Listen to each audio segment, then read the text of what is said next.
प्यारे बच्चों, जो सबक आज हम पढ़ने वाले हैं उसका उन्वान है खानपुर के सलीम चचा। सबसे पहले हम देख लेते हैं इसके खास अल्फाज को। फाटक, एक बड़ा सा गेट, वर्दी, यूनिफॉर्म, तेज़ रफ्तार, तेज़ चलने वाली। रक्षा, रक्षे को कहते हैं। पटरी, जिसके ऊपर से ट्रेन गुजरती है, रेलगाड़ी गुजरती है। हादसों, हादसात, एक्सीडेंट को कहते हैं। ये सलीम चचा हैं। ये खानपुर के फाटक नंबर 3 पर गार्ड हैं।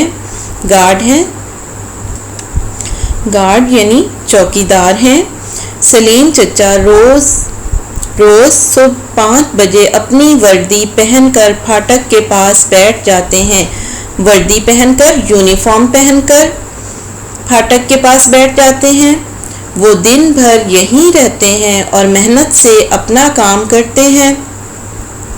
इस फाटक से रोज़ाना हर रोज़ बहुत सी तेज़ रफ्तार, तेज़ चलने वाली रेलगाड़ियाँ गुजरती हैं। सलीम चचा इन रेलगाड़ियों के आने से पहले फाटक बंद कर देते हैं, यानी वो बड़ा सा गेट जो है उसको रेलगाड़ी के आने से पहले ही बंद कर देते हैं, ताकि कोई भी गाड़ी, रिक्शा, मोटरसाइकिल या शख्स पटरी पर ना आए।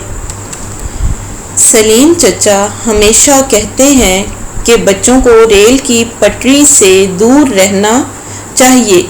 जब फाटक बंद हो तो हरगिज़, यानी बिल्कुल भी नहीं, हरगिज़ इसे पार नहीं करना चाहिए। इस तरह हम हादसों से बच सकते हैं, हादसों से, एक्सीडेंट से बच सकते हैं। बच्चों, जितने अल्फाज हाईलाइट हुए हैं उन्हें आपने अपनी कॉपी में 3 बार लिखना है ताकि आपकी प्रैक्टिस हो जाए।